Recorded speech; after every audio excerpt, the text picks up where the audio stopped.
औज़ुबिल्लाहिमिनश्शैतानिर्रजीम बिस्मिल्लाहिर्रहमानिर्रहीम। स्टेज पे तशरीफ़ फरमा मुस्लिम यूनाइटेड फ्रंट के ज़रा आप लोग थोड़ा बात मुस्लिम यूनाइटेड फ्रंट के बानी और सरपरस्त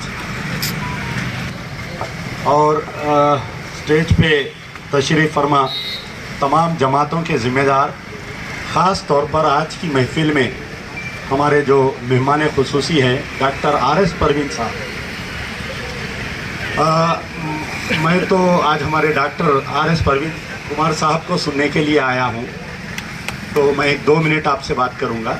और अब तक जो बातें हुई ये सब जो है कुरान में क्या है, इस्लाम में क्या है, दुनियावी एतबार से बात हुई। मैं जो बात करूँगा कि मर्डर के बाद की बात करूँगा, तो इसको कंट्रोल कैसा करना चाहिए। आप देखिए आज का जो इशू है ड्रग्स, मर्डर और इंटरेस्ट, ये सबसे ज़्यादा, क्योंकि हम डेली देखते हैं ये मुस्लिम्स में ज़्यादा हो गया है। आप पहले मैं ड्रग्स की बात करूँगा कि ड्रग्स कल्चर पहले इतना नहीं था हमारे कने हैदराबाद में। छोटा मोटा कोई शराब पी लेते थे या कोई शराब पी के आपस में लड़ लेते थे मोहल्ले में, पुलिस वाले ले जाकर उनकी काउंसलिंग करते थे उनको जो है। लेकिन आज ये जब से नॉर्थ इंडिया का जो लेबर आया यहाँ पर, बिहार, वेस्ट बंगाल, उत्तर प्रदेश, ये होटल इंडस्ट्री में, ये कंस्ट्रक्शन लाइन में ये लेबर आने की वजह से जो हुआ कि हमारे पास ड्रग कल्चर आया। क्योंकि मैं बहुत ज़मीनी बात बोल रहा हूँ, तो ये ड्रग कल्चर आया। अब ये ड्रग्स जो तेलंगाना में ज़्यादातर आते हैं ये नांदेड़ की रूट से आते हैं, नांदेड़ से, निज़ामाबाद से ये आते हैं। आज से कुछ दिन पहले एक तस्वीर मैं देखा था कि चीफ मिनिस्टर केसीआर साहब के कोई भांजे गुटखा खाने से उनको कैंसर हो गया था। चीफ मिनिस्टर साहब बहुत गुस्से में आए, नाराज़ हुए और पूरे ऑल डीजी, आईपीएस ऑफिसर्स को सबको बुलाकर बोले कि एरेडिकेट तेलंगाना फ्रॉम गुटखा। बहुत ज़बरदस्त काम हुआ, हम इसका इस्तेमाल करें।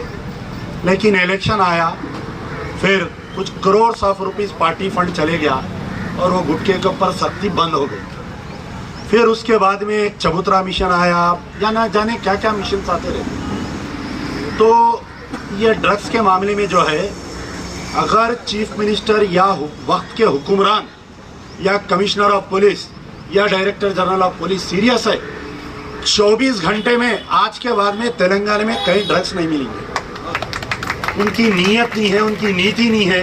पार्टीज को फंड्स जा रहे हैं, हर पार्टी को फंड्स जा रहे हैं इसके अंदर, पहली चीज़। अब मर्डर्स का कल्चर आया, कहीं ना कहीं मर्डर्स का कल्चर आप देखें तो मालूम होगा पिछले 5 साल में जो एक मर्डर हुआ था उसके कनेक्टिंग में पूरे मर्डर्स हो रही है। जैसा ईदी बाज़ार में एक रज़ा नामी शूटर का मर्डर हुआ, उसका मर्डर करे सो वाले के दूसरे जने मर्डर किए, उसका मर्डर करे सो वाले तीसरे जने मर्डर किए।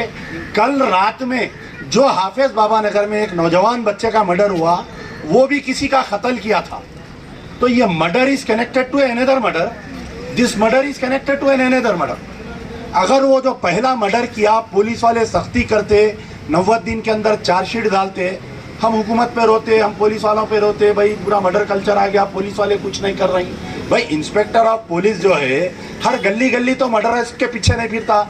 कल रात में सी ब्लॉक में एक मर्डर हुआ रात को 12 बजे, पुलिस स्टेशन से 5 किलोमीटर दूर, 4 किलोमीटर दूर मर्डर हुआ। तो वहाँ पर जो मर्डर हुआ, रात का वीडियो देखिए, बाज़ाफ्ता बच्चे को घेर के भगा भगा के मारे, और मर्डर करने वाले पूरे 20 से 30 साल के अंदर है।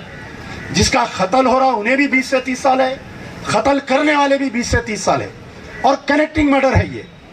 ईदी बाजार के मर्डर में टोटल 11 मर्डर हो गए एक आदमी को रिवेंज करने। हाफिज बाबा नगर का जो मर्डर हुआ 9 मर्डर हो गए उसके अंदर, एक मर्डर के पीछे। तो ये मर्डर कल्चर अब पुलिस कैसा कंट्रोल करती, 90 डेज के अंदर चार्जशीट डालना, उनको बेल नहीं होने देना।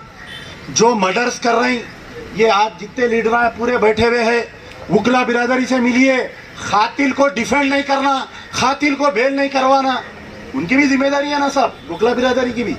तो यहाँ पर जितने लोग हैं, आप सोल्यूशन बोल रहे थे, मैं आपका पॉइंट बोल दिया कि पुलिस वाले 90 डेज के अंदर चार्जशीट डालना, बेल नहीं होने देना, स्पीडी ट्रायल कराना, हर मर्डर का स्पीडी ट्रायल होना, हर मर्डर का स्पीडी ट्रायल होना, समाजी बायकाट होना, उनके घर में कोई बच्ची नहीं देना, उनके घर की कोई बच्ची को शादी नहीं करना, अगर यहाँ तक हो सके तो अगर उनके घर में कोई मर गया तो उनकी नमाज जनाजा नहीं पढ़ाना, उनके साथ ऐसी सख्ती करना चाहिए।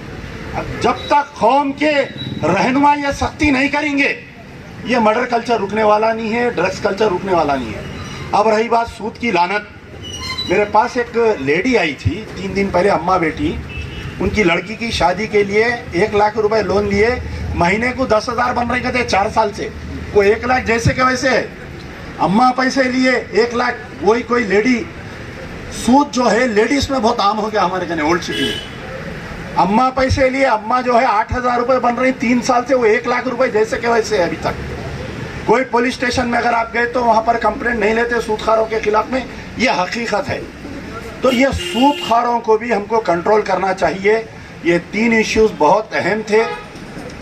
खैरुद्दीन सिद्दीकी साहब जो आज की मीटिंग बुलाए हैं, अल्लाह ताला उनको सेहत दे, अल्लाह ताला उनको हिम्मत दे।